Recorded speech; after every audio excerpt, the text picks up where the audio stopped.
Mag-ingat sa mga taong hobby ay ang magsinungaling.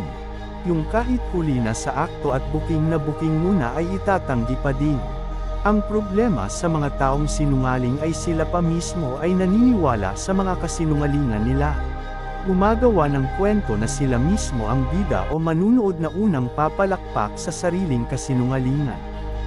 Sanay silang gumawa ng salaysay o mga istorya na dinaig pa ang mga gumagawa ng comics.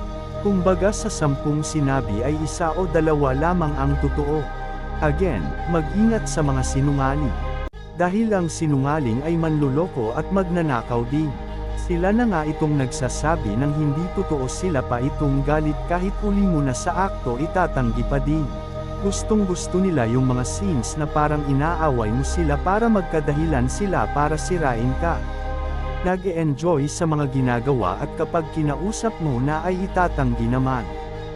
Paninindigan na sila ang tama at totoo ang sinasabi niya laban sa'yo. Ikaw ang babaligtarin niya para sa'yo mapunta ang sisi.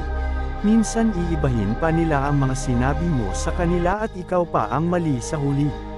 At ikaw pa ang palalabising sinungaling. Kaya mag-ingat.